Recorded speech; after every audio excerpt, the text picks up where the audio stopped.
everybody. That's all true. So, my name is Diana Fleischman. I'm American, but I have learned how to say aluminium fairly recently. And I'm going to tell you a little bit about evolutionary psychology. I just think that there's just so many misconceptions about it, and there's a lot of really bad press. So a lot of the worst people in evolutionary psychology get a lot of media coverage. And so I'm going to tell you a little bit about how we do our science and how we generate hypotheses and that kind of thing. So there's going to be some biology, some basic stuff like that, and then I'm going to get straight into some of the more interesting things so that you can really dissect the things that you hear about and think about evolutionary psychology in a more critical way. So there's been a lot of thought about whether or not you can apply evolution to human behavior ever since Darwin. And Darwin said, in the distant future, psychology will be based on a new foundation, that of the necessary acquirement of each mental power and capacity by gradation. And evolutionary psychologists since the 1990s, since we've been calling ourselves, since sociobiology, which is how it basically started, have been talking about how in the future there will no longer be evolutionary psychology and non-evolutionary psychology. At some point, all psychology is going to be evolutionary psychology, because at some point there's going to be this merging of fields between biology, ethology, which is the study of animal behavior, and psychology. And those things are all going to be, as Wilson, who's an entomologist, would say, consilient. That is, that they're all going to end up merging together.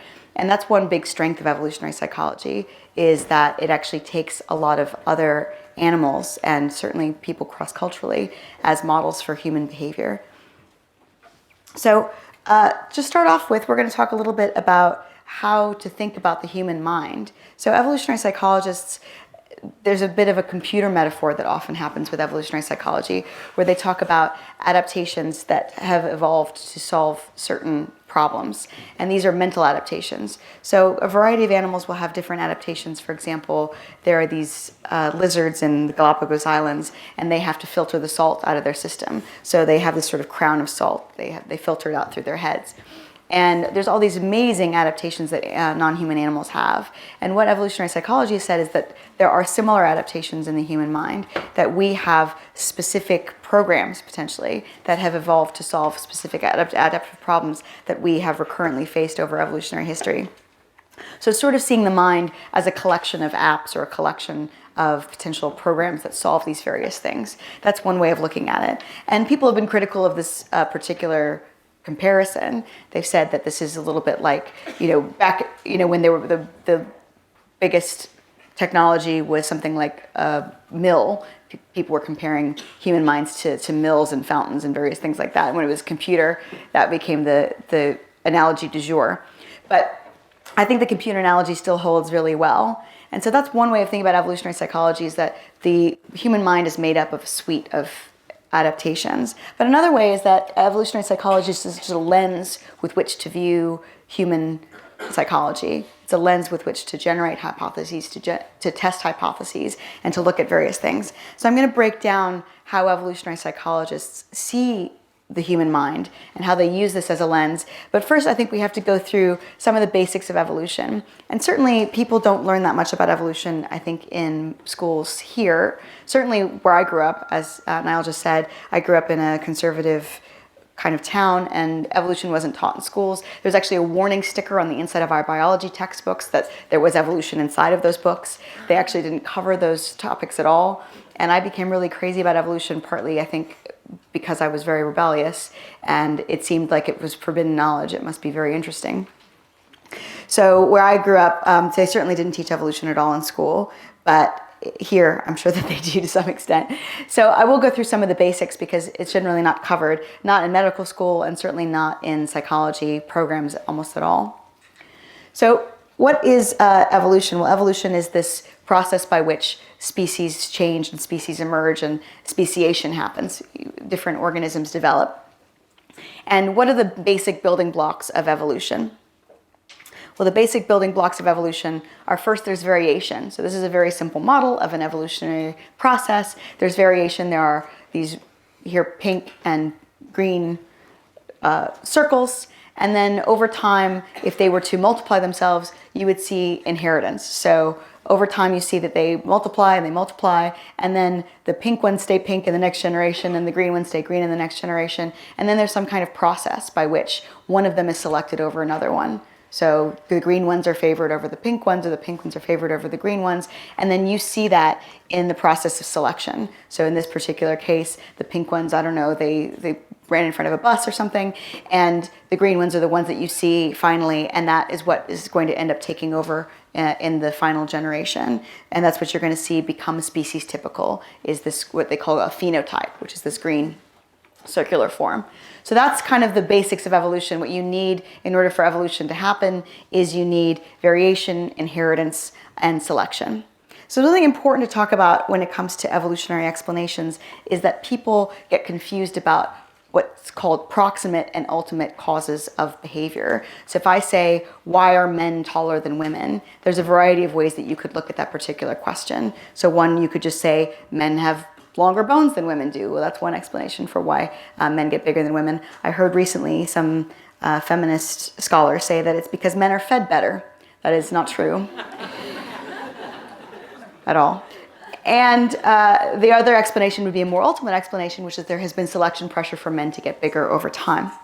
So let's just talk about like one particular adaptive problem, and this is called the Tinbergen's 4 whys. He's an ethologist, he studied animal behavior, and he talked about different levels of explanation.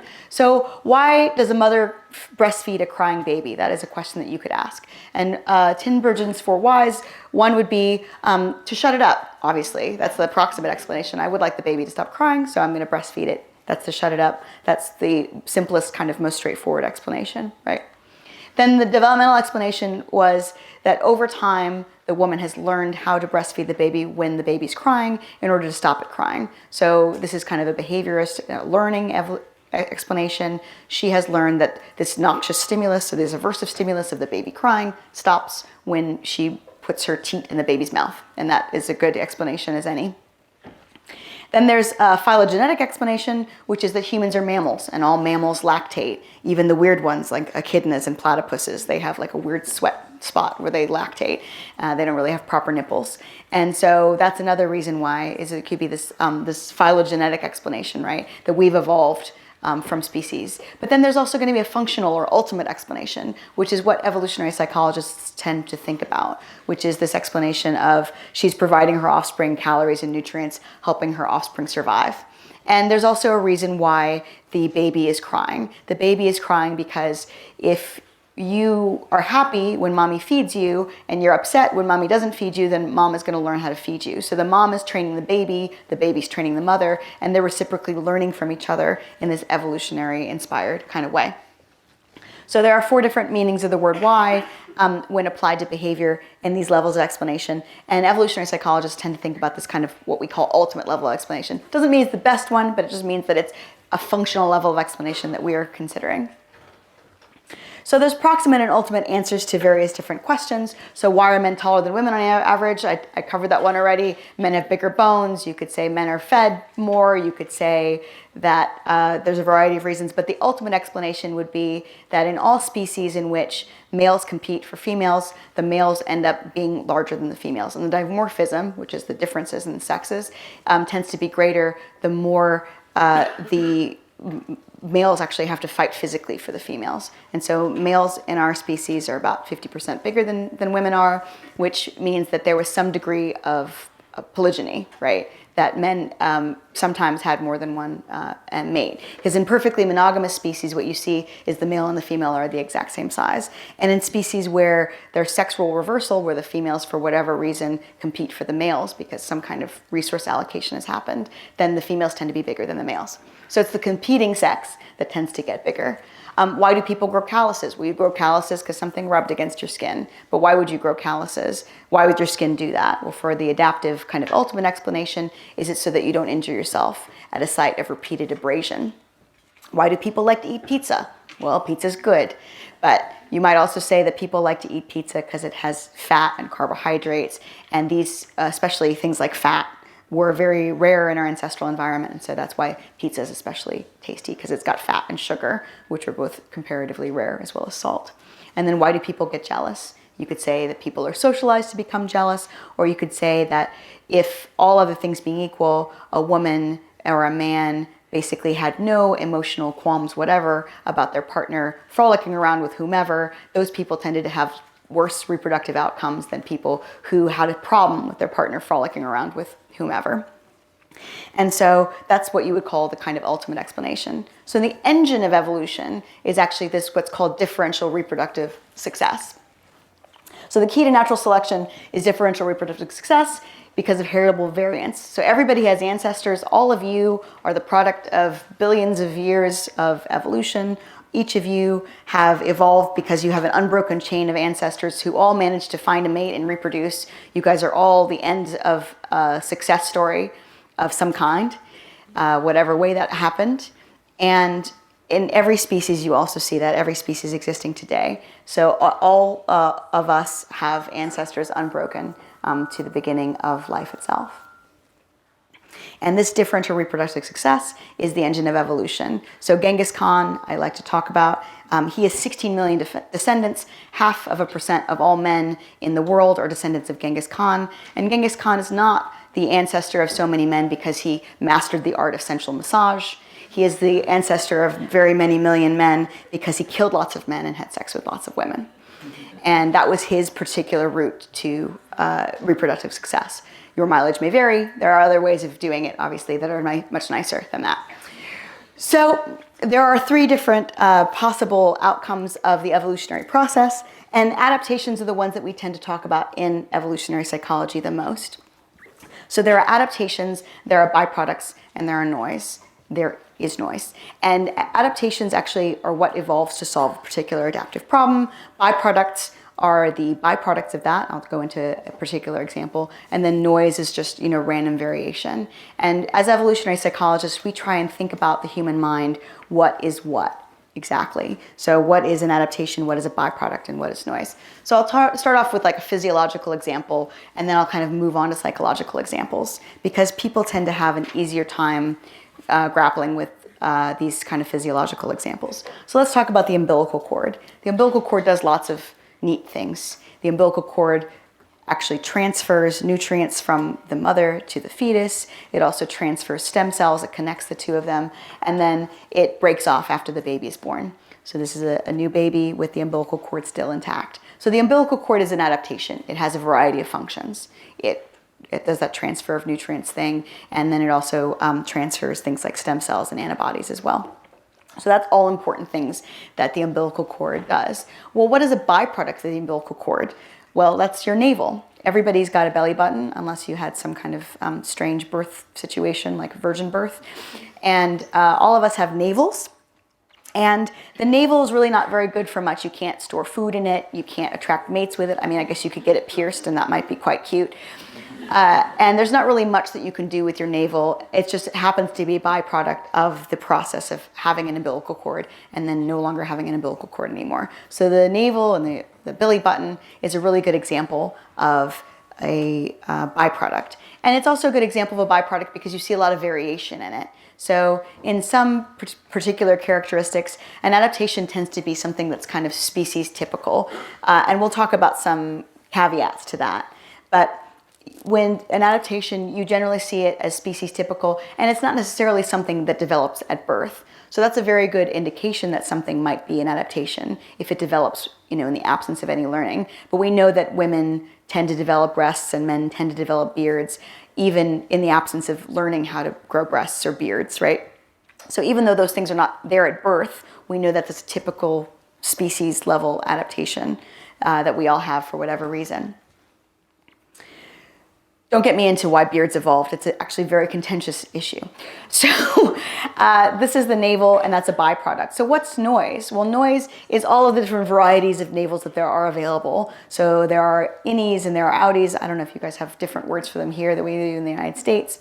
But these are all like noisy manifestations of this byproduct. And you can also talk about noise in different ways, right? If somebody has a stroke and they lose a specific faculty, that's not an adaptation. That's an accident that happened to them. If someone's missing a finger, that's also noise. So these are all things that can happen, and they're not species typical. They don't solve an adaptive problem. Those are all what you might call noise. So those are the three products of evolution, but adaptations are the primary product. And there are a lot of different ways that we think about what is a byproduct and what is an adaptation in evolutionary psychology. So one example, just to keep you guys awake, I'll just throw in some random sex stuff every once in a while, is or homicide. So one example is homicide. A homicide, there's these two camps about whether or not it's an adaptation or not. So David Buss, who was my mentor, who I studied with, he thinks that murder is an adaptation, that we actually evolved to murder people or to engage in homicide in certain situations. And he does this by talking to people and asking them, have you ever had a homicidal fantasy? And the vast majority of men, over 90%, and even a huge majority of women, something like 80%, have at some point in time fantasized about killing somebody else. And usually that was somebody who was like an intersexual rival, somebody who was trying to, what David Buss would call mate poach, right? Trying to take your mate. That's usually the kind of person that you fantasize about killing. And there's a variety of reasons why people don't kill each other, but in some more ancestral societies, hunter-gatherer societies that might be more like our ancestral past, even something like 20% of men can die from being killed by other men. There are some hunter-gatherer groups like the Yanomama where you're not actually really considered a man until you've killed somebody. And in humans that are in, more Western societies, we tend to not do this for a variety of reasons.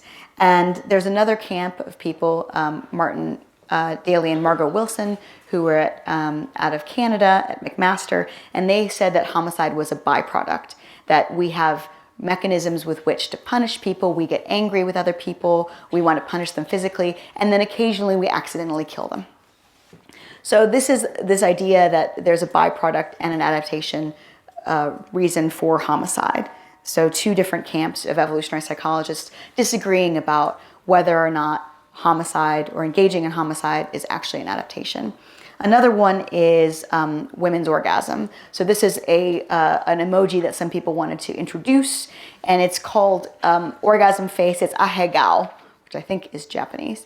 And of course the Japanese have a word for orgasm face, and that's basically what this guy is. Oh no, I knew that was going to happen. Okay, so that is, there's two different, so obviously men have to have orgasms in order to reproduce, but women don't. And in most species, females don't have orgasms. So why do females of our species have orgasms? Well, there's a byproduct hypothesis and there's an adaptation hypothesis. Some of the adaptation hypotheses say that women are more likely to get pregnant if they have an orgasm, or a woman who has an orgasm with a certain man is more likely to have sex with him in the future. It's sort of a way of signaling this is a good guy to keep having sex with.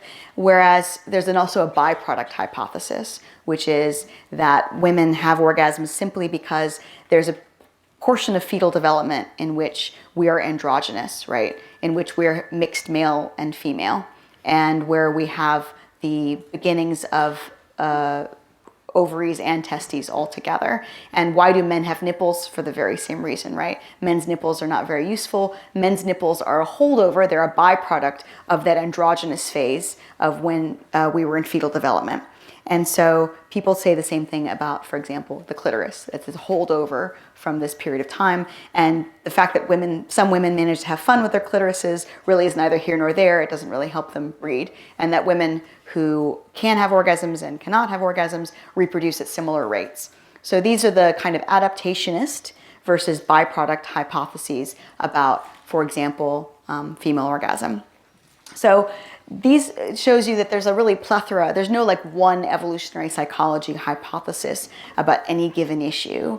There's usually two competing camps, two competing hypotheses, or very many competing hypotheses about where the origin of something is, whether they say that it's an adaptation, a byproduct, or noise.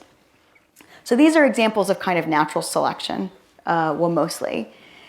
Well, there's another form of selection that happens. So natural selection is whether or not you survive or not, which is necessary for reproducing. It's pretty hard to reproduce after you're dead. But there's also something called sexual selection. And sexual selection was a really big contentious issue in the Victorian era because Charles Darwin didn't know how to talk about it. He said of a feather in a peacock's tail, whenever I gaze at it, makes me sick, because he didn't know how to explain it. Here you have this huge train of feathers, and actually it is very bad for the peacock. They have some difficulty running away from predators, and it's a huge burden on them. So why have they developed it, and why do peacocks and not peahens develop it? And that was the theory of sexual selection, which came about, which was why these various characteristics develop, usually in the male of the species to advertise to the female of the species. And this picture shows some other variations on this. This is a turkey, and they have a snood, so they have this like big wrinkly bit of skin that comes over their faces, and apparently lady turkeys find that very erotic, that scrotal looking thing on their face. And so the female turkeys have over time selected males to have this particular characteristic. There's also been obviously some human intervention as well. And this is a cockerel, and he's also got this colorful plumage, which humans have built upon with artificial selection. But the original selectors were actually females. And that was one reason why it was difficult for Victorians to appreciate sexual selection, which was basically that females have this power to drive males to have often completely ridiculous ornaments or completely strange different behaviors, and the females have actually driven this. So one female develops an appetite for this, then the males become more attractive, so she also passes on her preference, and if that preference is associated with health and vigor in the male, then that is also going to get passed on to her offspring, her preference, and then he's going to have these ornaments. And you can see this in birds of paradise. So these are birds of paradise, and I don't know if you've seen them. There's this one that he kind of looks like a huge UFO. He's got like this kind of turquoise. I'm going to just do he does this dance, and then he's got a massive yellow beak. And they all do these really strange dances for the females, and they have these very unusual characteristics. And these birds are really well known because they have some of the most extravagant morphology with which to impress females for whatever reason, because they've been isolated on this particular island, or because the females developed a certain kind of color vision. So obviously the most popular example of sexual selection is the peacock's tail, but males also develop these various forms of different plumage and behavior in a variety of different species. And you also see things like in lyrebirds, these birds in Australia, they're able to make noises of all different kinds of birds, including, they can make car alarm noises, they can make chainsaw noises. They repeat all these noises they hear because the female is actually really attracted to the male's repertoire. The more different sounds he can make, the more attractive she considers that. And this has been also one of the selection pressures in penises. I told you I was going to keep you awake. These are all different strange animal penises. This is a damselfly penis. Don't ask me how it works. And these are also different kinds of non-human animal penises, and they have various different functions. So one of their functions is obviously to please the female, but another function that they have is to potentially displace male semen, or to displace another male. Males of other species do horrible things, like they put a copulatory plug in the female, or they put some toxins in her so she can't live long enough to mate with other males. There's all kinds of really bizarre things that happen with sexual selection. And then you also see sexual selection manifest in non-human primates. So these are polygynous mating systems. So this is one male has multiple female partners, but he usually scares away the other males with brawn, for example. So what you see with gorillas is that they just beat up other males, but they actually have very small testicles and a very small penis, because they don't compete with other males with their penis, they compete with other males with their brawn. But in multi-male, multi-female groups, what you see is these larger, more complex penises. You see, and that's due to female selection. The females are choosing different, more complex penises because they have a choice of many males. The male hasn't already been chosen for them by beating up all the other possible suitors that they might have had. So this is a combination of two things, what you might call mate choice, which is the female choosing the male for a specific reason, but also for intrasexual competition. And intrasexual competition that's within sex competition is what you see here. So these are two elephant seal males, and elephant seal males get really big and they develop these this huge blubber, and they also have these kind of fangs, and they really hurt each other in this kind of competition. And these two males are competing with one another. Something like only 1% or 0.5% of all of the males of the elephant seals will actually get to mate, because they do this competition, and one male usually will have a harem that is the whole beach, all the females. The biggest male, who weighs tons, actually will beat up all the other males, and the other males are all kind of scattered around, being in cells, not really knowing what to do with themselves. And I went to Ano Nuevo Beach, and I actually saw them in person. And they have, interestingly, they actually have a penis bone. And the guy told us that the elephant seals really ignore people. They're actually pretty safe to be around, even when they're doing this kind of thing. But one time, two males rushed at each other, and one of the males was actually on top of a female, copulating with her. Another male rushed him and broke his penis bone. And that was a very effective strategy. I don't think he intended to do that, but he put that other male basically totally out of commission for the rest of the mating season. So speaking of sexual selection, there's an idea that the human mind is also the product of sexual selection. So, you have this huge ornamental peacock's tail. Why can humans do so many things with our minds? Why are we so good at things like making art, making music, making conversation, creativity, poetry? Why do we have sex in so many positions? Why do we wear such colorful clothes? All of the things that humans do. And one idea is that this is the result of sexual selection, that the human mind has actually an ornament. It's a signal, an honest signal of health and vigor. And this is a quote from the mating mind. The human mind and the peacock's tail may serve similar biological functions. The peacock's tail is the classic example of sexual selection through mate choice. It evolved because peahens preferred larger, more colorful tails.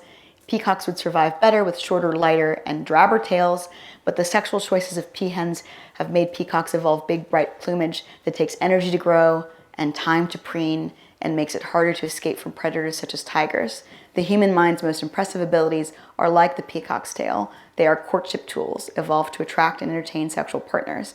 By shifting our attention from a survival-centered view of evolution to a courtship-centered view, we can understand more of the richness of human art, morality, language, and creativity. So this is this argument that actually what makes us human, what makes us special, is actually the result of often mutual mate choice, right? Males and females choosing one another, and also females developing high intelligence with which to select the most intelligent males. So one idea is that these characteristics that are very unusual and elaborate get driven to fixation, something like intelligence, in a much shorter period of time, potentially, because the females are exercising very strong choice on these particular characteristics.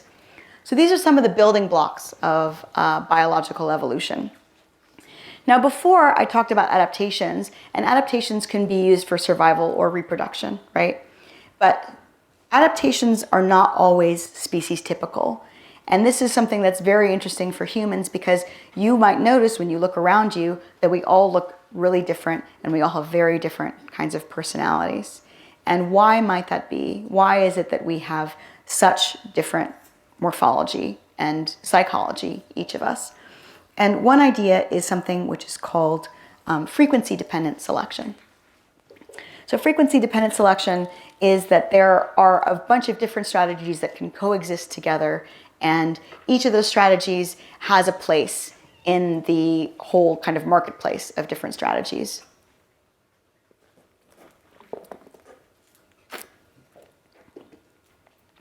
So frequency-dependent selection requires that the payoff of each strategy decreases as its frequency increases. And I'll give you a human example here in a second after I finish talking about the fish. But there are these bluegill sunfish, and they have these heritable differences, and there's two different kinds of morphs of the male, right? So the male has got sort of a harem of females, and they're all laying their eggs, and he's fertilizing them, and he's keeping other males away because he wants to make sure that all those eggs are going to be his babies, right?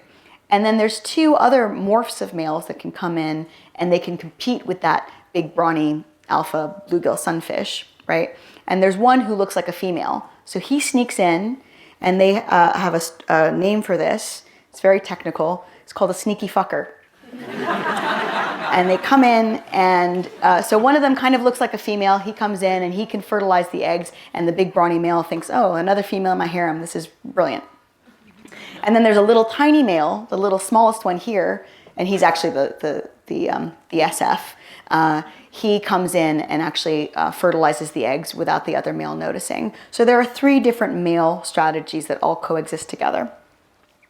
And these are heritable individual differences. So sneaky fucker dads are likely to have sneaky fucker sons, and they tend to have normal, female offspring. So there's genes that can be expressed differently in males and females. And there are big sex differences in this particular species, right? There's basically only one morph of the female, and there are 3 different morphs of the male. And this is one possible explanation for something like psychopathy. So people who are psychopaths, they have very little remorse. They have sort of a drive to exploit people. They tend to not feel guilty. And they also, most of the psychopaths are actually men. It's very rare for women to be psychopaths.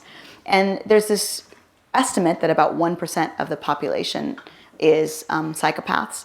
And this actually potentially has increased because nowadays there are these groups in cities, and a psychopath can go from one place, impregnate a bunch of women, and possibly go to another place. And being a psychopath is heritable, but it's also a frequency-dependent strategy, right? If you have too many psychopaths in the population, then people are going to be very wary of them, and then they're going to actually be selected out. So there's this low frequency, but consistent frequency that you could have in a population. And that's one idea about why there are differences in personality, right? That always going to be a mix of extroverts and introverts, aggressive people and passive people. And if you have any too much of one particular kind, they're going to have worse reproductive success for that reason.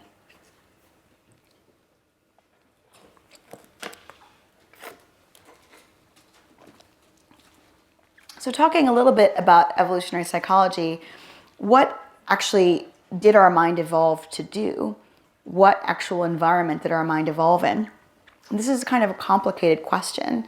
So one idea is that there's this thing called the environment of evolutionary adaptiveness.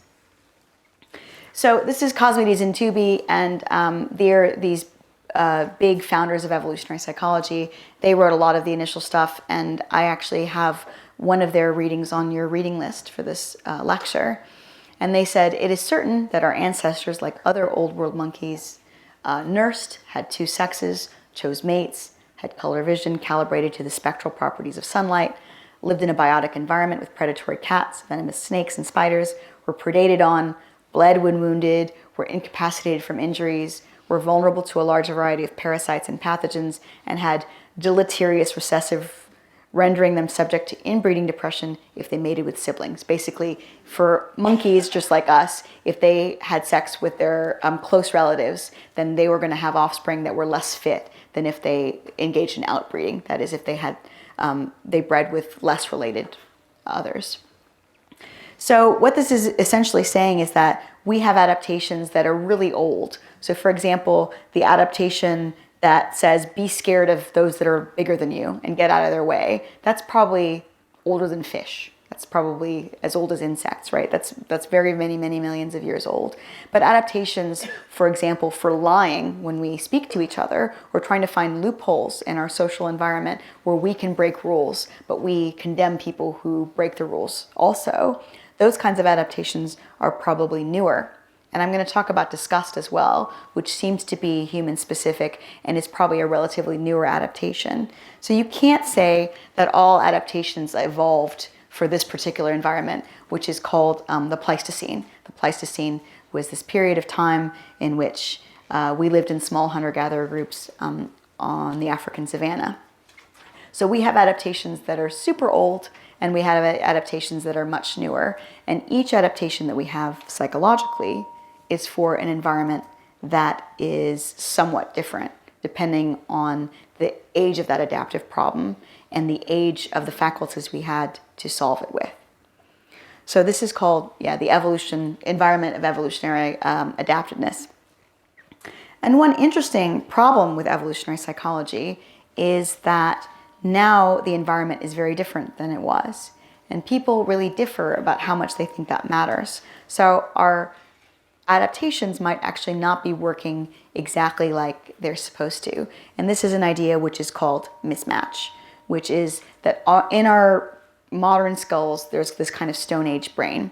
And you can definitely see the effects of that with certain kinds of things. So we did not evolve to around food like cheeseburgers and donuts. We didn't evolve around cars. We didn't evolve in large and complex societies, for example. We didn't evolve using currency. All these things are relatively new. And for this reason, we actually don't have adaptations that deal very well with these things. Things like alcohol and high-fat, high-sugar foods. Because, for example, sugar and fat were very scarce in our ancestral environment, we tend to overindulge in these things. And we are more afraid of things like snakes and spiders than we are of things like cheeseburgers and high blood pressure. And we like to read stories about these particular things. You're not going to see a horror movie about a nurse who doesn't wash her hands before engaging in surgery, right? Because we don't actually have adaptations to be afraid of these things. We have adaptations instead to be afraid of more ancestral conditions, things like people who might want to kill us or hurt us in our families, rather than things like a car that goes through a red light or a malfunctioning traffic light.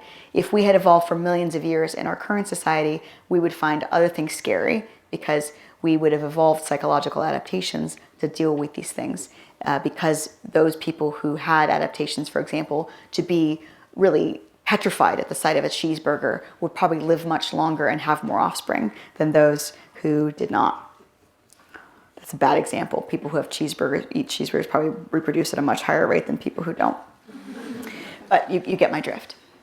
So this idea called mismatch. This is the way that the environment of evolutionary adaptiveness differs. And this is also something that you might see in what we would call something called fake fitness. So there's a reason why we find video games so compelling, is because they were designed to really get our juices flowing about solving particular easy to solve, or not easy to solve problems, but problems that are just beyond the reach of our faculties, to get us kind of in a flow state.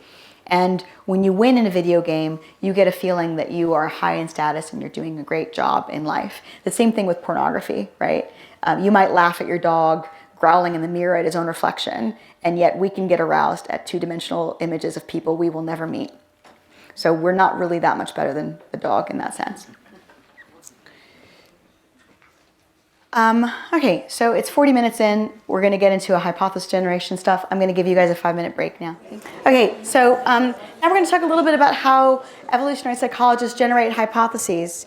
And this is in response to, there's a lot of criticism of evolutionary psychology from people like biologists and geneticists and some psychologists as well. Actually, we get it kind of on all sides, this criticism. So I'm going to talk a little bit about how we develop hypotheses. So one thing that's very interesting about our evolved psychology and about being human generally is, if you're a physicist and you talk to somebody about physics, they don't tell you, how your research is wrong and how your grandmother knew what you're telling them and things like that, because people are unfamiliar with how things like quarks work. But everybody has some insight into their own minds. And actually, what I would say is that we're too close to our own minds to actually know what's going on inside them. In some sense, we don't understand them. And I think that some of the, most productive people in evolutionary psychology and in psychology generally have been, on the autism, Asperger's spectrum, because for them, things that we understand kind of intuitively, the mind reading that we have intuitively, it seems more exotic and in need of explanation. And I have found this. And also, if you think about human behavior the way you would think about any kind of non-human animal behavior, then you would also have this experience where if you're looking at human interaction, like there's a David Attenborough documentary playing in the background, and you're looking at human interaction this particular way, then it makes the familiar exotic enough that you can actually dissect it and disentangle it and think about people's interactions. So William James said, "Ask for the why of any instinctive human act. Why do we smile when pleased and not scowl? Why are we unable to talk to a crowd as we talk to a single friend? Why does a particular maiden turn our wits so upside down? The common man can only say, of course we smile. Of course our heart palpitates at the sight of the crowd. Of course we love the maiden, that beautiful soul clad in that perfect form, so palpably and flagrantly made for all eternity to be loved. So this common man idea is that for these, sort of neurotypical people, but even people who are just not looking at human behavior in this alternative way, everything just seems really obvious and effortless. And that's exactly what you would expect. You don't want, evolution doesn't want us thinking about our own behavior and our own adaptations and our own psychology in this kind of meta way, because it would really interfere with things. And that's why evolutionary psychology is not as easy to do as just merely introspecting, because we're really unaware of a lot of what we do. And part of that is also how we communicate to other people. There's this sort of analogy, which is with the press secretary of the mind. Your conscious mind is what conveys your motivations and your desires to other people. If you were running a government and you were going to assassinate somebody or start an illegal war, you wouldn't tell your press secretary. And in the same way, you are often not aware of your worst motivations because you don't want to tell those to other people.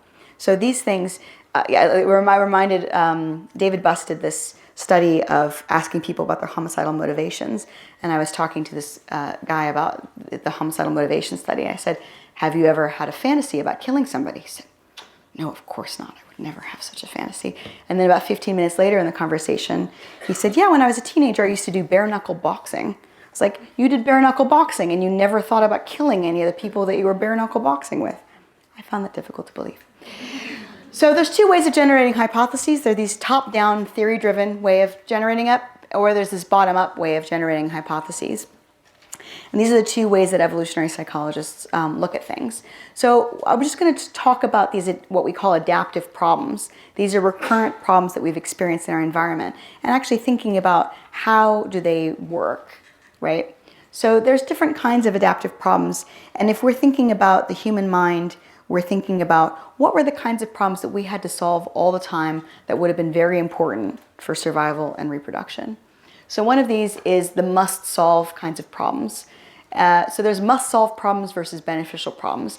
If you're going to live in an environment, any environment, you have to be able to solve the problem of finding nutritious food. If you're going to have descendants, you have to solve the problem of finding a mate, right? And you also have to avoid things like lethal infection. But things that are beneficial are things like avoiding mate infidelity and things like detecting the compatibility of a mate's immune system. And this was some research that was done where women actually smelled men's t-shirts, and they found that women were more attracted to the smell of men who were slightly different than they were on a set of genes that has to do with the signature of the immune system. So the reason that we have sex at all is actually so that we can create new combinations of organisms that are less susceptible to infection. Because if we were all clones, then if one of us got a flu and died, all of us would get a flu and die, right? Because we would all have the same genetic signature on our immune systems. So one thing that you want to do if you're going to sexually reproduce, and maybe some of you will consider it, is that you would like to find somebody with an immune system that's somewhat different than yours, so you can make a new immune signature. There's also problem frequency. So you think about how often these problems might have been around in the ancestral environment. And there are different ideas about what our ancestral environment was like, as I said, and how old some of these adaptations were or are. So there's high impact, high frequency adaptive problems. So that's like finding a food and finding mates, right? These things are really important and they influence you a lot, whether or not you manage to solve these particular problems with your psychological machinery. There's also high impact, low frequency adaptive problems, which are things like avoiding kidnapping or avoiding homicide.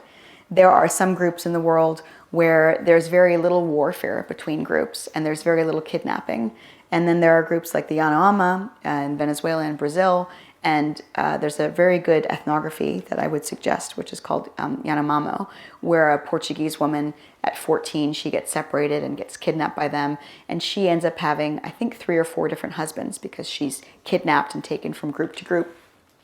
And for these women in these particular societies, being kidnapped and taken to new groups, and homicide is incredibly common. So that's a very high impact, but potentially low frequency problem. It could be that there would be a skip in generations, between when there was any warfare. But there's pretty good evidence that warfare is part of our evolutionary history, and we have adaptations that might be, I'm going to use designed as shorthand, but evolved in order to help us deal with these problems. And there's also low impact, high frequency adaptive problems like avoiding ectoparasites. And that's what I'm going to talk about also a little bit later, which are things like ectoparasites, or things like ticks and leeches and bed bugs. And something like a bed bug is pretty gross. They also have a horrible mating strategy, which I will not tell you about. They're just like horrible in every way. But they kind of do this breakfast, lunch, and dinner. They bite you 3 times. But they actually don't really communicate a lot of disease. They take some blood out of you, and they obviously cause skin lesions that diseases can get into, whereas things like ticks and mosquitoes can actually give you diseases. And I see all of you kind of holding your skin. We'll talk more about that later. So what would you postulate, is in the human mind is what we would call, as evolutionary psychologists, design features. So let's say you found this robot on Mars, and you were trying to figure out, without actually examining it directly, just from a distance, what does this robot have to have as its design in order for it to have survived and exist where you see it currently? So you know that if it's moving, it has to have some way of getting energy. It has to have some way of avoiding getting sand in its gears. You know that it has to be able to withstand the solar radiation, the temperatures that are on that particular planet. And in the same way, we know that we have lived through this kind of environment, and that we have design features, what evolutionary psychologists call it, that we have in our minds to solve these particular problems. And because evolutionary psychologists, there's no gene for jealousy, there's no gene for disgust. What we have to do is we postulate there's very specific design features, and then we test for evidence of those particular design features. And I know it sounds a bit like creationisty to talk about design features, but really that's how you see all animals, is that they seem to be designed for their environment. So we also call human psychology design features. So there's design features in evolutionary psychology. So if a psychological adaptation exists to deal with a problem, what cues could it reliably use to solve that problem, right? So what cues can you use? So for example, one of my colleagues, she works on incest. We would like to avoid having sex with our brothers and sisters for the most part, and unless we're Egyptian royalty or something, and in which case that's all the more the merrier. And so in terms of incest, we want to avoid that. So how do we avoid that? Well, we avoid that through a variety of cues that we can use. One of those, for example, is that if we see a child nursing at our mother's breast, then we will develop a sexual aversion to that child. Or if you grow up for a long time with someone else and you know them from when you're a very young child, you probably won't be sexually attracted to them. And this was found out the hard way on Israeli kibbutzes. They raised all these children together thinking that they would all get married together, but actually in the psychology, the evolved psychology of these children, they were all siblings and they didn't want to marry each other when they grew up. I think it's in the Philippines that they also have a similar kind of situation where a little girl will actually go and live with her future husband's family from a very young age, from 5 or 6, and they are raised together. And those marriages tend to produce very few offspring, because if you know somebody from when you're 6 years old, you have cues, which is called the Westermarck effect, that you are siblings and you are not sexually attracted to people who you've lived with for a long time during childhood. So that's a reliable cue, right, that we would have experienced throughout our evolutionary history. How might the inputs to the program be processed? So, for example, will the inputs come in a normal way, or are they going to be somehow inflated? So one example is that almost all animals, mammals, actually are afraid of snakes because snakes are often poisonous.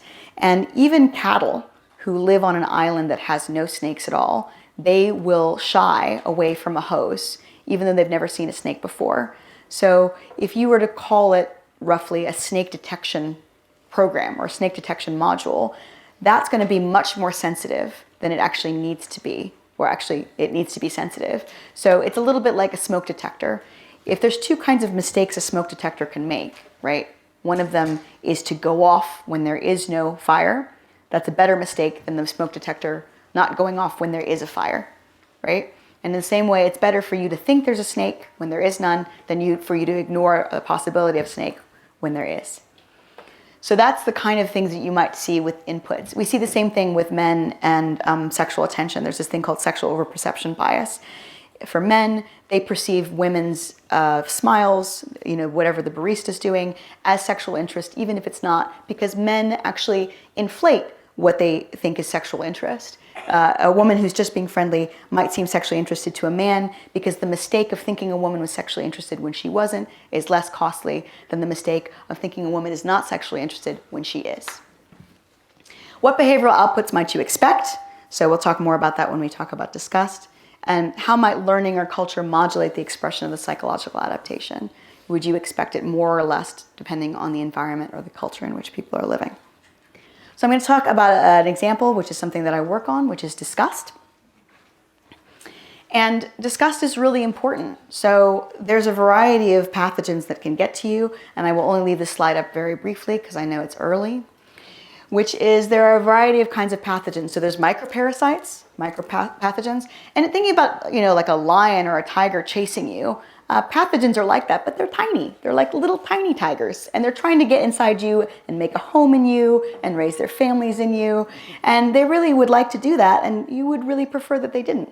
And they would also like to manipulate your behavior so that you can pass on more of them. So microparasites are things like bacteria and protozoa and viruses, which get into you and they're microscopic. And then there's macroparasites, which are things like helminths, which are things like worms, and arthropods, things like ticks, that want to eat you from the outside. So these are all pathogens that we see. And speaking of consilience, we see mechanisms to avoid these behavioral mechanisms in many different non-human animals, but disgust seems to be uniquely human. So just briefly, I'll say that we have this immune system that has this incredible complexity. It's just amazing at actually targeting pathogens once they get inside of us. But the immune system is actually, it's really costly to fight off infection once it gets inside of us. If you even get a vaccine, it can increase your metabolic demands by something like 20%. So it can actually be really difficult to have the energy to fight off infection, all other things being equal, and also considering the kind of environment where you wouldn't have necessarily had all the calories you wanted. Both the pathogen and the defense can cause damage. So when people die of tuberculosis, they're actually dying because of the immune system's response is killing the lung tissue rather than the actual pathogen itself. Pathogens can induce behavioral change. So for example, rabies can cause delirium and can make animals aggressive because it wants to pass itself on. So it changes the behavior of the organism. And the pathogen has certain desires for your behavior that you don't have for your own behavior. Pathogens can make you more susceptible to other pathogens. And also, as my former advisor always likes to say, it's bad to be dead. When you're dead, you can't find mates, you can't find food, you can't take care of your offspring. Being dead is really not optimal for most of the things you want to do as an organism. So what's ideal, actually, if you're trying to avoid these pathogens, is to avoid disease actually before it gets inside of you. If there's a way for you to actually screen the environment and avoid contexts in which there's disease, and this is one of the big endeavors of evolutionary psychology, and you see these behaviors in non-human animals. So for example, in these birds, the amazing thing about baby birds, which I would really wish for small children to learn, is their poo actually comes in this like little membrane. It actually comes in its own nappy. And the mother can just pick it up like this and chuck it out like a piece of chewing gum. How great is that? Babies, take note.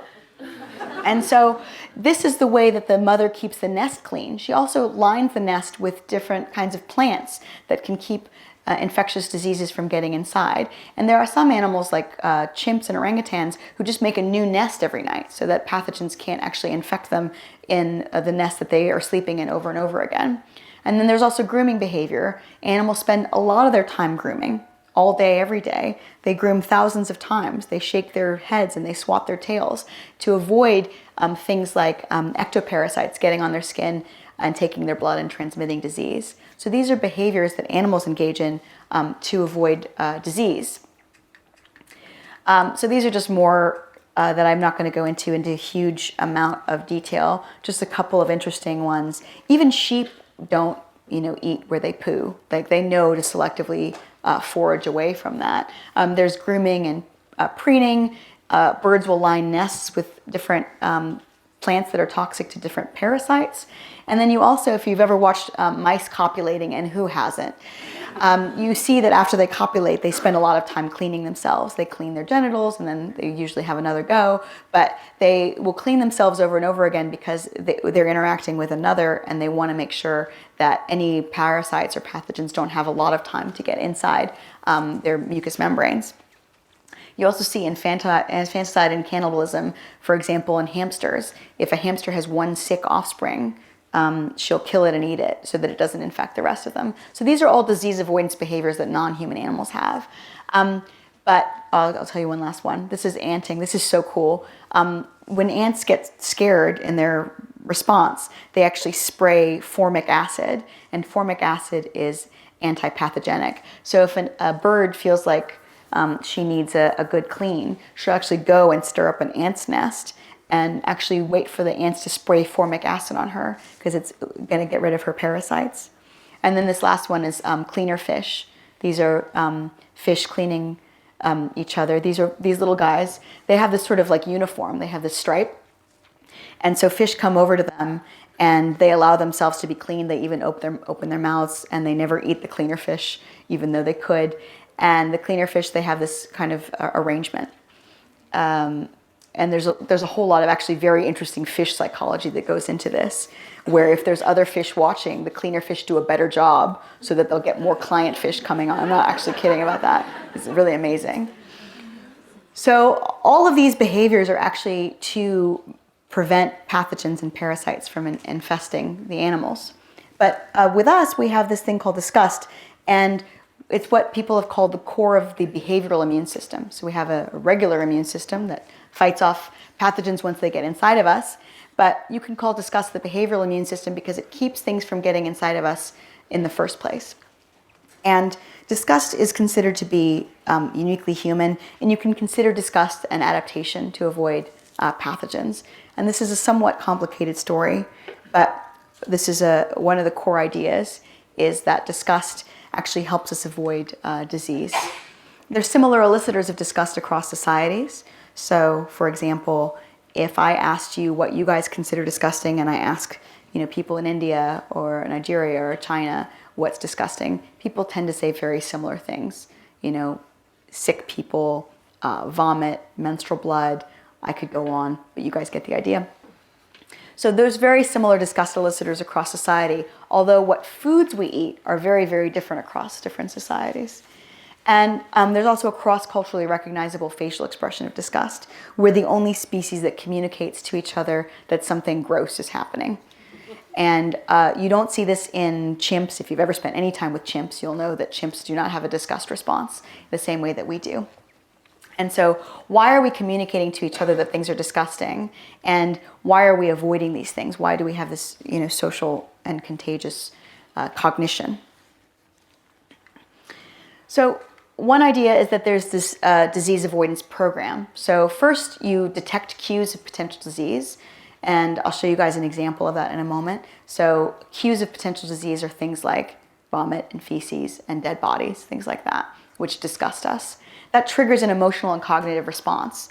You don't see a dead body and think that you would like to cuddle it, or you don't see vomit on the street and go and examine it carefully, unless you're like some weird disgust researcher who needs a picture for her files. And then that facilitates the avoidance of pathogens. It facilitates us avoiding these pathogens and keeping them far enough away from us that they can't get inside. And then we don't have to invest in the energy costs and actually take the risk of potentially being infected. So this is an adaptationist evolutionary psychology kind of hypothesis that has some different ramifications. So this is the idea that disgust evolved to prevent disease. So there was a study done with 40,000 participants through, I think, a EBC website. And what they did is they showed people different pictures that varied in their disease risk. And this is all actually just food coloring. But so this picture they showed people, and they said, how disgusted would you be to stick your finger in this? And unless you're a Smurf, this is not very disgusting. And they said, how disgusted would you be to stick your finger in this? Maybe a little bit more so. It looks a little bit more like a potential, disease product. And then finally, how disgusted would you be to stick your finger in that, right? And people were more disgusted the more it looked like a potential human product. And so that is one indication that potentially disgust evolved to prevent the risk of disease. But one problem with disgust is that there might be mismatch, there might be various things going on that might prevent it from having the relevant outputs. So what you might expect is that in very pathogen-rich environments, like places where people get sick a lot, you might expect people to be more disgust sensitive because it's important for them to avoid disease. So they've done studies cross-culturally about disgust, and they find that childhood illness predicts preference for healthy faces. So how attractive you find healthy versus unhealthy faces is predicted by how ill you were as a child. So this is what evolutionary psychologists would call like a cost-benefit analysis or trade-offs. So what you might do is if you had a mechanism to detect disease, the mechanism might say, if you live in a pathogen-rich environment, then calibrate this particular adaptation to be more sensitive. So, for example, if you lived on an island full of snakes that were venomous, you might be actually more sensitive to possibly seeing a snake. Your snake detection hardware might be more sensitive. In the developed world, people who are more sensitive about contagion report fewer recent infections. If you ask people, would you drink after a friend's water bottle? Those people report fewer infections. But it doesn't seem like disease prevalence in a country predicts disgust sensitivity.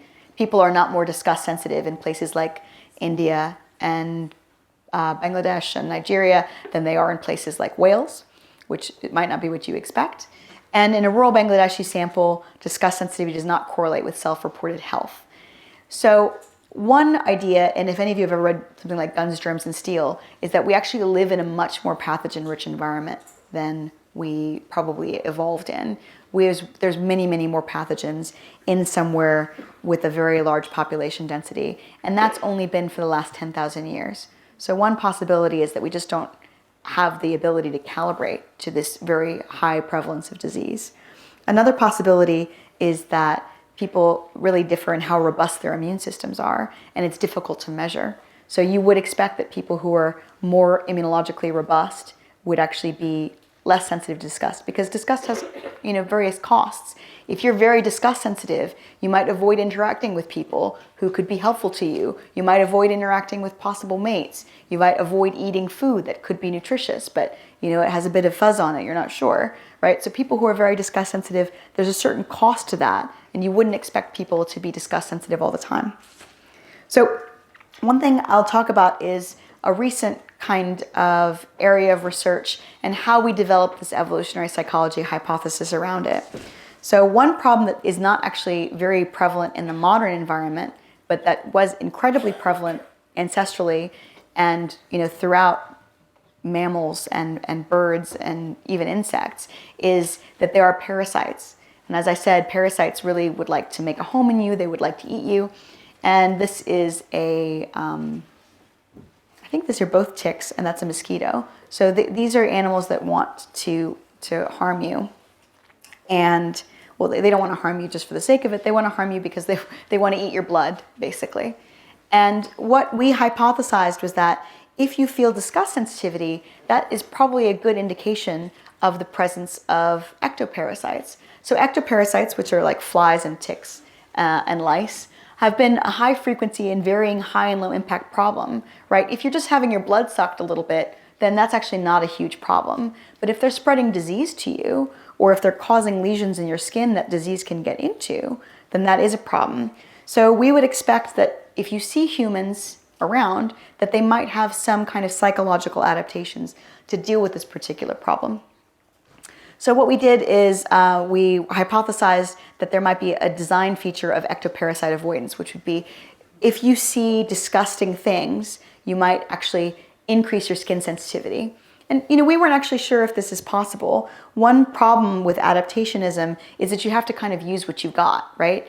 It would be great if we were telepathic. Telepathy would come in really handy. You would know if your partner was thinking about somebody else. You would know if your kid was thinking about running into the street. We don't have the machinery to develop telepathy, unfortunately.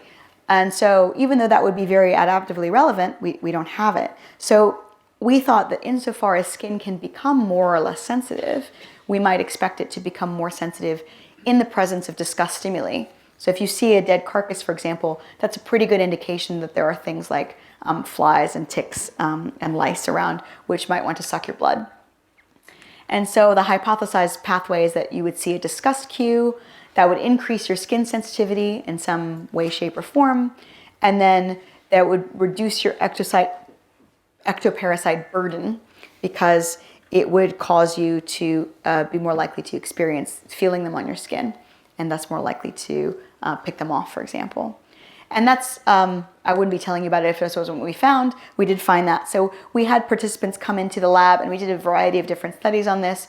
They either looked at disgusting stimuli, or they looked at fear-inducing stimuli, or they looked at neutral stimuli. And then we measured how sensitive their skin was with what's called a monofilament. So this is actually a very small nylon filament that's used to test diabetics. It's used to see actually how good your circulation is, how good your nerve endings are in a particular area. And so what we did is we looked to see how sensitive people's skin was once we had disgusted them. And we found that their skin sensitivity, this is an increase in skin sensitivity, was really increased after they were exposed to disgusting stimuli. And we did other horrible things to our participants, like we had them watch a aquarium full of maggots for some period of time. The people in the neutral condition had to look at a nail in the wall, I think, for a full minute. And so we had a variety of different conditions. But again, this is this interesting idea about possible constraints. So we had two different ways that we measured skin sensitivity. This is a 0.2-point discrimination. So this is actually testing to see how far away or close together you can discriminate 2 points. So for example, if they're only a centimeter apart on your back or half a centimeter apart, you might actually perceive them as 1 point versus 2, versus the monofilaments. And we actually didn't find an increase in skin sensitivity because you can't do anything about how close together your nerve endings are, but you can do something about how sensitive your nerve endings are to pressure.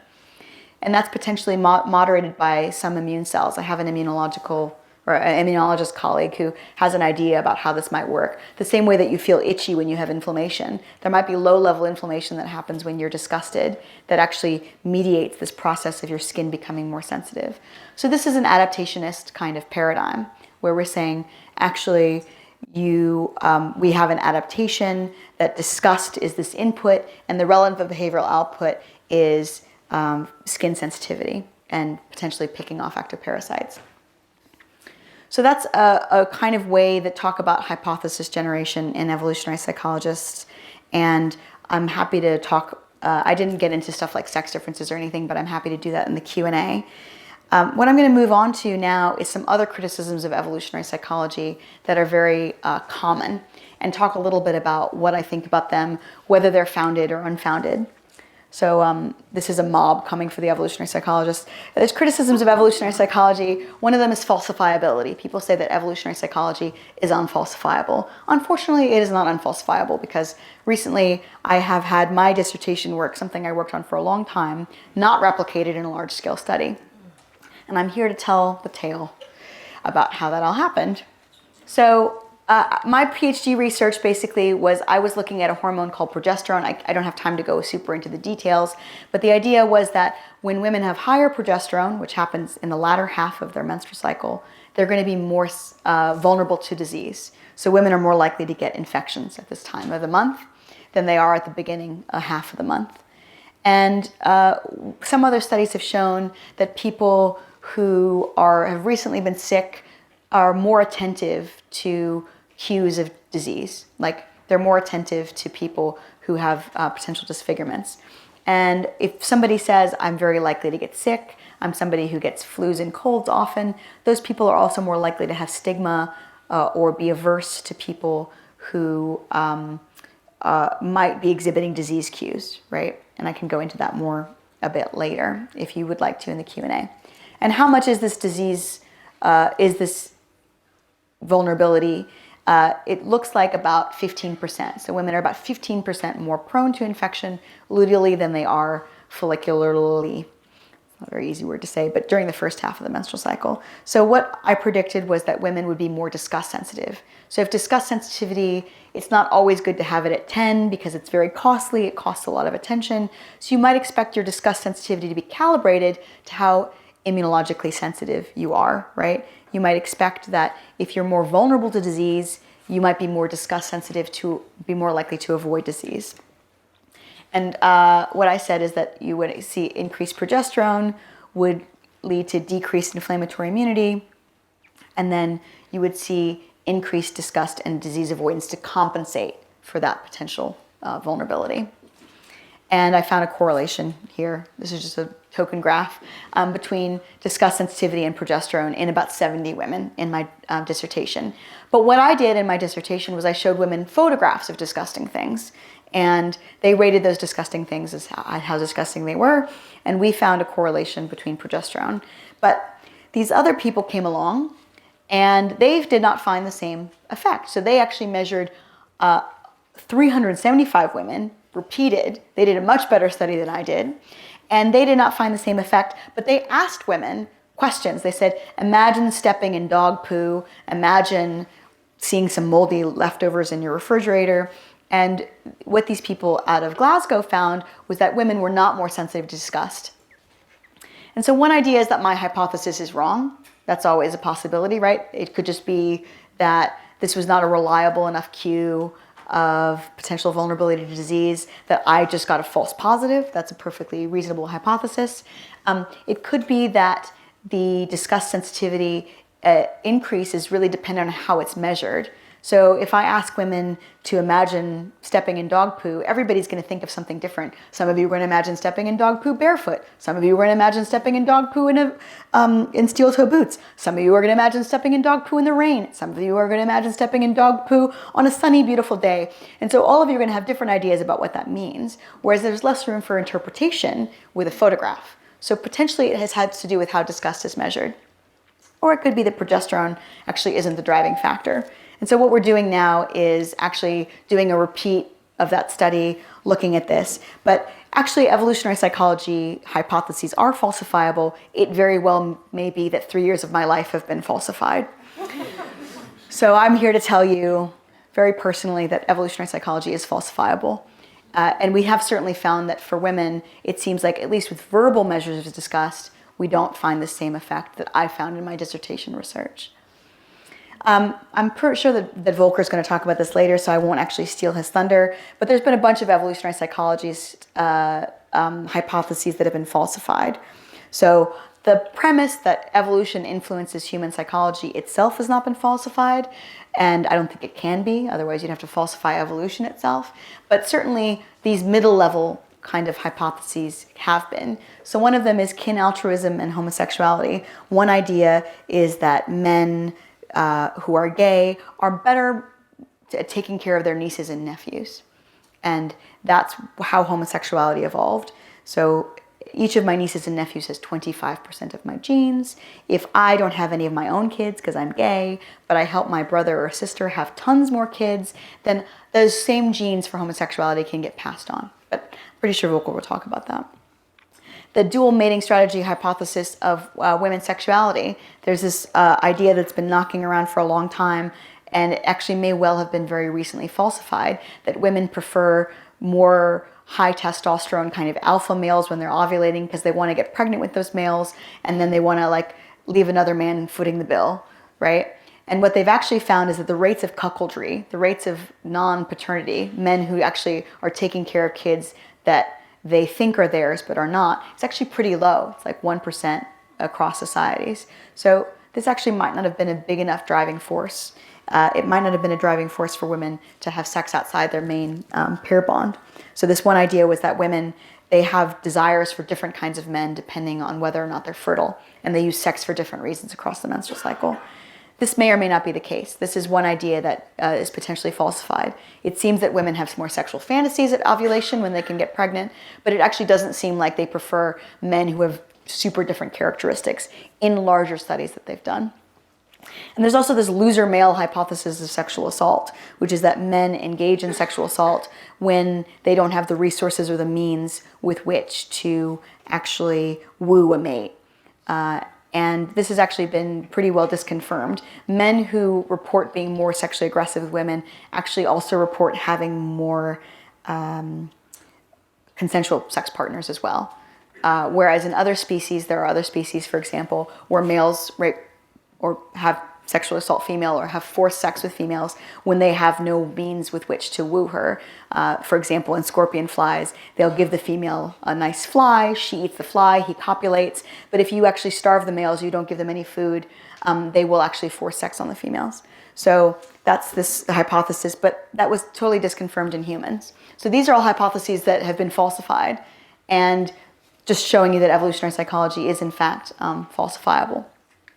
The next criticism is that evolutionary psychology uses weird samples. And this is a criticism of psychology generally. And what do we mean by weird samples? We mean Western educated, industrialized, rich democracies. We are weird, right? All of us here, super weird. And the reason that we're weird is that we only account for about 12% of the global population. Most people are not like us. Most people live in somewhat different kinds of societies. They are more likely to live with their extended families. They live in poorer environments. They live in more pathogen-rich environments. They live in extended kin networks, things like that. So this is this idea that actually we're very unusual, and measuring just 12% of human societies is not a very good way of figuring out what the human general psychology is. And what they've actually found is that two major journals of evolutionary psychology, 81% of the samples were weird. And as people here who are familiar with psychology know, undergraduates are the guinea pigs, the white lab rats, the zebrafish of the psychology world. They are used actually, if something is true in undergraduates, we will think for many decades that it's true of everyone. But 96% and 90% of samples in social psychology and developmental psychology, respectively, were weird. So actually, evolutionary psychologists, I'm not saying that we're doing a great job, but are somewhat more likely to use samples in places like Africa, Southeast Asia, places that are not Western educated, industrialized, rich democracies. Another criticism of evolutionary psychology is that we have a conservative bias. We think that men and women are different because really, ideally, we want to go back to the 1950s. We want to go back to women wearing those like weird cone bras and like those big skirts and people having tons of kids and barbecues. And really, we're just saying that psychology is this way because ideally, we really want to go back to the olden days. And so actually, we're not reporting true findings. We're reporting things as we wish they were. So we're essentially reactionaries. We want all women to be pregnant and barefoot in kitchens, making, I don't know, pumpkin pie or whatever women made back then, and serving their husband a nice gin and tonic when he comes home. So this is this idea that there's a conservative bias among evolutionary psychologists, and that's why we say human nature is the way that it is. And there was a study done back in 2007 looking at graduate students in different areas of psychology. So they divided it up into adaptationists, people who use evolutionary psychology, versus non-adaptationists. So it was like 160 was the sample, about 30 evolutionary psychologists. And they measured 3 different kinds of aspects of, progressivism or liberalism. And what they found was that evolutionary psychologists and social psychologists didn't differ on what they call political compassion and wealth redistribution. So evolutionary psychologists and other psychologists were similarly likely to say that they were in favor of a progressive tax. They were similarly likely to say that they were in favor of environmental regulations. But actually, evolutionary psychologists were somewhat more likely to say that they were in favor of gay marriage at this time in 2007 in the United States.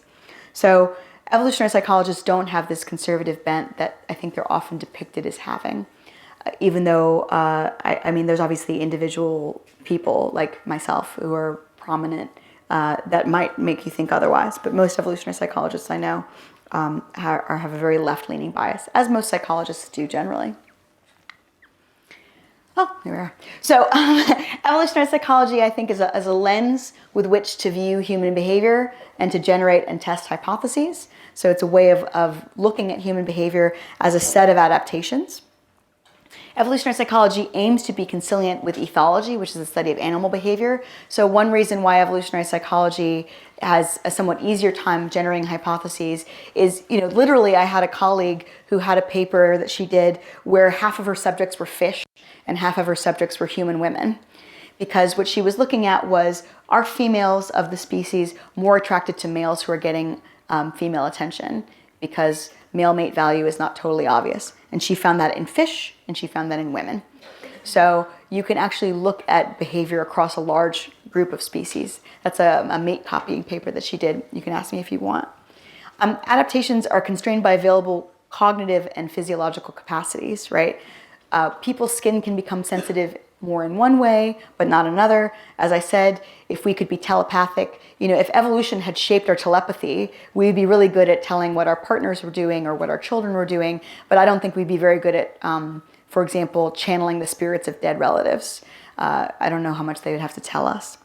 So if evolutionary psychology is true, then it means that we're constrained by our available cognitive and physiological resources. Evolutionary hypotheses are falsifiable, as I have been unfortunate enough to possibly find out. And evolutionary psychology, like other psychological fields, should make some significant improvements, right? There's still a lot of posting of false positives. There is a new stride now, which is pre-registration, where you tell a journal, these are the predictions I'm going to make, these are the kinds of tests that I'm going to do, so that you can't just keep doing statistical tests on the data until they show you what you want to see, right? You can't do what's called p-hacking, which some of you might know about. And also we should make improvements in testing people around the world. That's expensive to do. It's not as easy to do as asking the people who are taking your human sexuality class to fill out a survey. But it is something that people should strive to do, collaborating with people around the world to see actually if these particular human characteristics are really cross-cultural.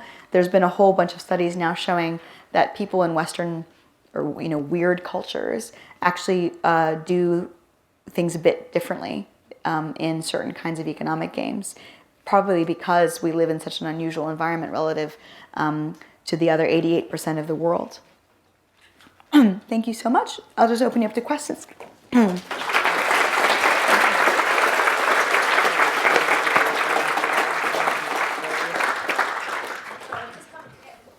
Brilliant talk. You haven't spoken about co-evolution at all. Those cleaner fish are a good example of co-evolution, and that's sort of two-way. There must be more than two-way, three, four-way evolutionary factors going on.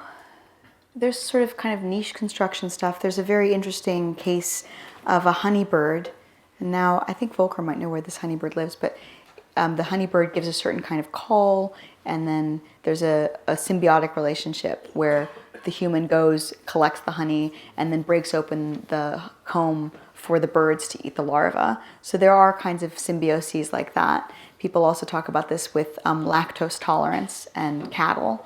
But insofar as more complicated coevolution, that's not really my area of expertise. Okay, I might need to go around the houses to get this question out to you, but it's on the frequency of adaptive strategies. Yeah. So, is intelligence a higher priority for women than beauty and how a male looks? Oh, so women more focused on masculine intelligence or masculine beauty? Yes. You already stumped me twice. This is like amazing. So women, there are differences between men and women in how much they care about these things. So there was a large study done of 37 cultures, and they had men and women rate how important they find 14 different characteristics. So things like physical attractiveness, ambition, earning potential, not intelligence per se, but things that go with that, right? And for women and men, they actually had very similar mate choice on a couple of their first options. So everybody wanted somebody with a kind personality, and everybody wanted somebody who was generally healthy, but women actually had a much higher preference for a man who was ambitious, had good earning potential, and men had a much higher preference for physical attractiveness.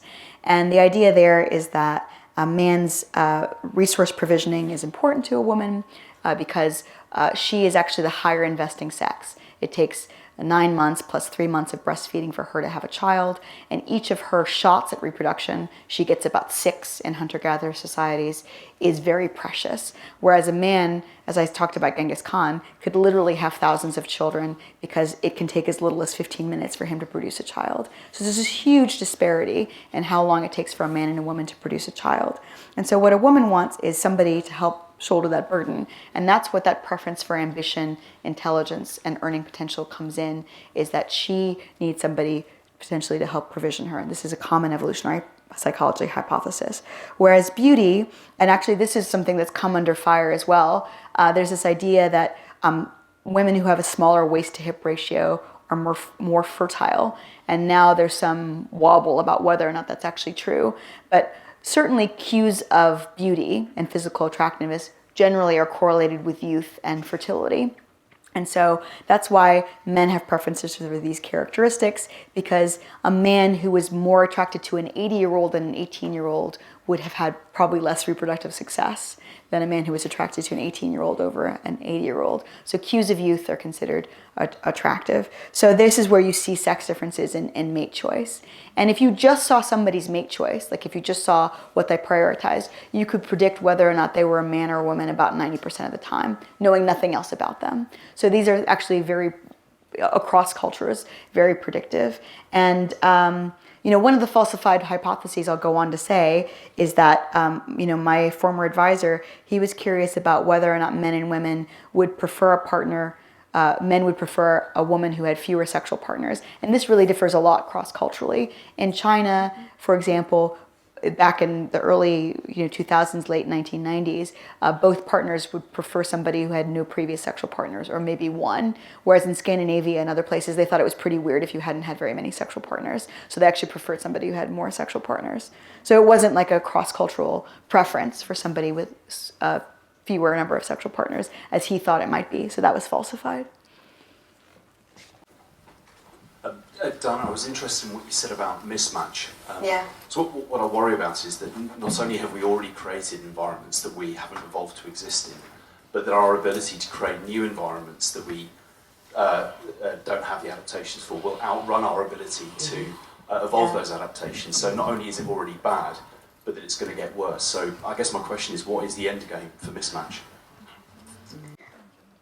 People have talked recently about how there are these developers in Silicon Valley who don't let their own children use iPads or whatever other pads there are, or phones or anything like that. And I certainly have found that there's an iPhone thing now that tells you what your screen time is, and I am uniformly horrified at the amount of time I spend on my screen.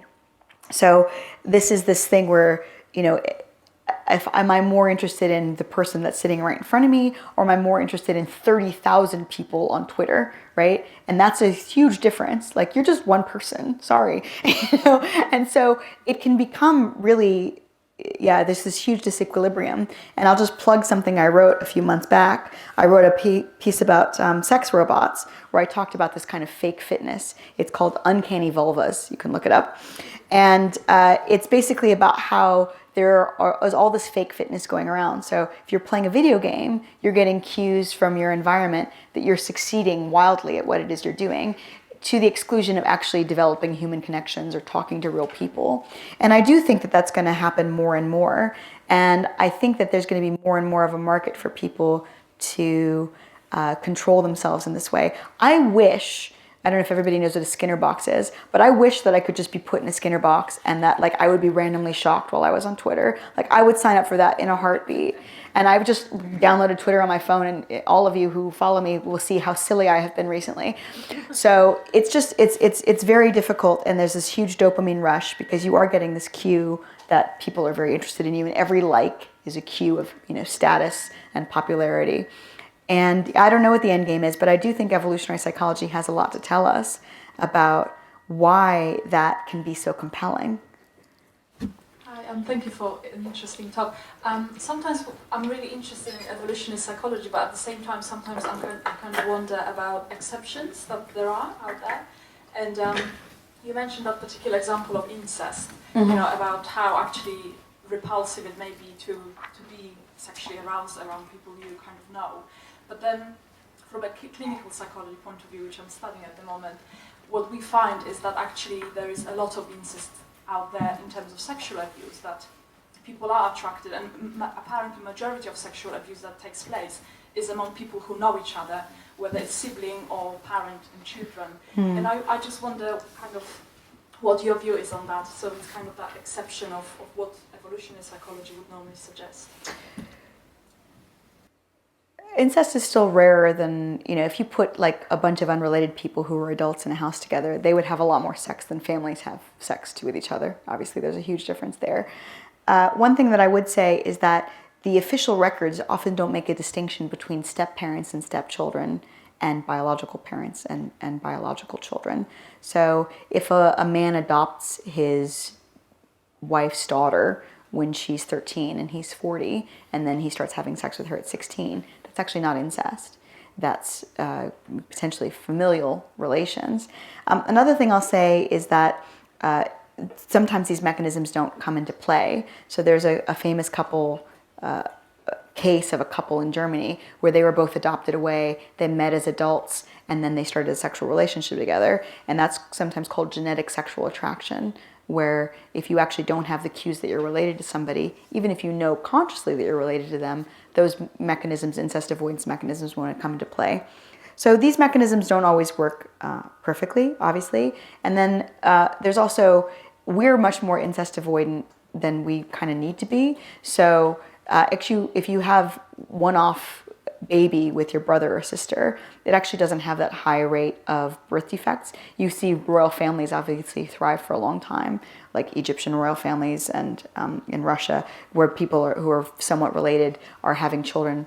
And then the recessive alleles, it takes quite a while for anything terrible to happen. So we find it disgusting, but not so disgusting that we don't sometimes engage in it when other factors say that it could be beneficial. So it's not a perfect mechanism, but I would say, yeah, if you put a bunch of adults who are raised together in a house together, they'll have a lot less sex than adults who haven't been raised together. A la Westermark, yeah. Diana, thank you very much for the work you're doing. Thanks. Would you comment on how evolutionary psychology can inform ethics and law? Well, I'll just do that in 30 seconds. I give a talk called The Evolution of Morality. It's on YouTube. And I talk a little bit about this. So I'm a utilitarian. I'm mostly vegan. And most people are not. And I think that there's a lot of mechanisms. So for example, there's this thing called the moral circle. It's very easy to have empathy and compassion and care for those people in your immediate family. It's more difficult for people outside your immediate circle. And I was at this conference once where we did an exercise where we kind of made eye contact with a stranger. And first you made eye contact with a stranger and they said, this is somebody you know and love. Pretend this is someone you know and love. Obviously we're in America because this would have never worked in this country. This is somebody you know and love. And then you circle around, you make eye contact with a new person, and like this is a person on the other side of the world who wants to live a good life that you could potentially help. You make eye contact with them, and then there's another person you circle around and make eye contact with. And you're like, this is a future person, and this person would like to exist. And if we maintain, civilization the way that it is, this person can exist and they'll live a very happy life. And I found this exercise much more compelling than all of the arguments that I had read previously about the importance of future generations or even the importance of helping alleviate global poverty. And it was because it just got into my kind of evolved mechanisms, and I felt that feeling emotionally. So John Haidt has this idea that there's this elephant and the rider, and our emotions actually lead our rationality, not the other way around. And so we make these post hoc rationalizations. And I think what's really important is for us to use our reason to think about actually what's moral, what's not moral, what potentially non-human animals or people are deserving of better lives or flourishing. But then we can try and hack our systems with things that we know will be evolutionary relevant, like this eye contact exercise that we made. Or I think that some things that people do in, for example, people work together in uniform. If everybody's in uniform, you have a good cue that you're all part of one group, right? So even if you look very different, you have different skin colors, you have different hair textures, everything like that. If everybody's in uniform, it's much easier to imagine yourselves as a kin group. And these are all things that have been leveraged to help cooperation. And law, there's a guy named, I think he's, I'll put it up on later. I think it's Owen Jones, but I know there's another big Owen Jones. But he does a lot of law work, and he talks about this evolutionary psychology in the law. So for example, women, I will go on about it. Women tend to, if they kill their babies at all, they tend to kill their babies before they're 6 months of age. And there are some hunter-gatherer societies where women will kill 3 or 4 infants before they actually keep one, in a very similar way that you might see in non-human animals, because they didn't seem viable, or because there was a drought, or because times were bad, or because there was some kind of war going on. And in law, what you see is that there's lower penalties for women who kill their babies before a certain time than after a certain time. It's almost as if they're acknowledging that there is actually a natural inclination to do this. And I'm not sure, but that's one instance, I think, where that comes into play. Yeah, I wanted to ask about if you have any specific strategy when, for research, how do you decide that something is purely because of evolution reasons and not like cultural or even the personal bias of the researcher? Yeah, that's also a big question.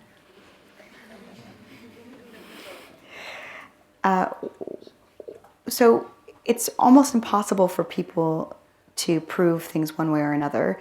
There is this research done, for example, on spatial cognition that says that there are sex differences. Men are better at rotating objects in space. The idea is that this was helpful for men to navigate. And they've actually shown this in 5-month-old babies, that male babies are somewhat better than female babies. And people still say that it's a socialized characteristic, even if you show it at 5 months of age. So it's quite difficult to demonstrate this to anyone's satisfaction. It seems to me that people are much more willing to accept a notion like the patriarchy or toxic masculinity than they are to accept, for example, that women are coy and act ambivalent about sex because all mammal females act coy and ambivalent about sex, not because women are socialized to be coy and ambivalent about sex. So I think it's a more parsimonious explanation that we're like all other mammals, rather than that every culture on Earth has socialized women in a very similar way. But I digress.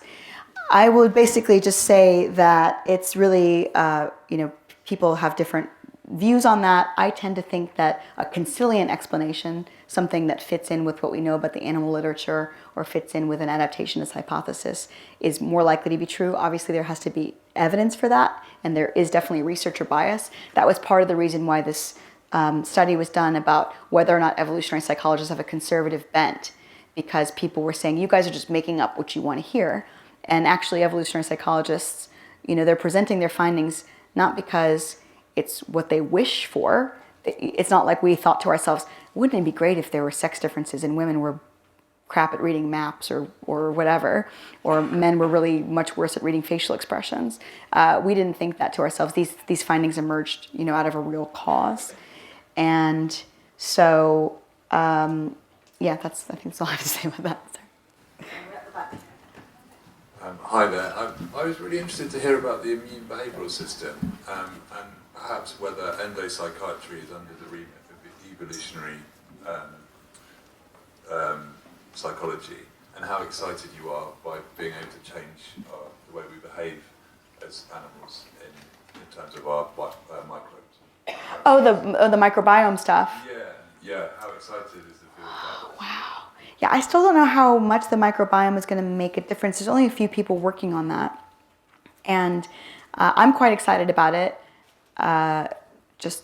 I like microbes, and I actually went to a whole conference about this topic recently, where they took people's swabs of people's mouths. We definitely know that if someone obese has gastric bypass surgery, and we see after they have gastric bypass surgery, those people who are successful in maintaining a lower body mass, we see different bacteria in their gut. There was a study of a woman who had a fecal transplant, which is where you get feces from somebody else. I won't go into the details, but she got that from her daughter, and then she had been slim all her life and she ended up overweight. So there's these ideas now that potentially bacteria are affecting our moods and our personalities. And that is a really interesting example of, there's symbiosis, but there's also potentially adversarial interactions. So there might be bacteria in your gut. You eat a lot of sugar, those bacteria reproduce a lot. And we don't know that maybe those bacteria have a means with which they can make you crave sugar so that they can maintain their populations. Maybe they can manipulate your behavior, or maybe, I'm a big fan of fasting. I think fasting actually takes some control back to your person away from your microbiome. But this all stuff is very speculative at the moment. But yeah, I'm super excited about it. Thanks very much. It's a really interesting talk. I'm completely new to the subject, so I'm not familiar with the criticisms or the strengths of the subject at all, but a couple of thoughts just arose whilst you were talking. Very quick questions. The first was, in terms of, to use the previous gentleman's question around female-male preferences, does the country differences not suggest the role that culture and social conditioning play in terms of preferences, actually? The example you gave was Sweden versus somewhere else, I can't remember the other country. And then secondly, in terms of the comparison between other animal groups, insects and birds, etc., and extrapolating that behaviour to compare with human behaviour, it's an interesting thought, because those animal systems, if you remove humans, live very in sync with each other and the planet, and they have very clear roles in terms of nature. Whereas arguably humans don't live very well in sync with the planet, particularly linking to your comment around veganism. There's lots of points you can pull there around the sustainability of the way we live. So if we were driven by evolutionary preferences, would we not live naturally more in sync within our systems? Or are there other factors at play? Okay, so I'll tackle your first question first.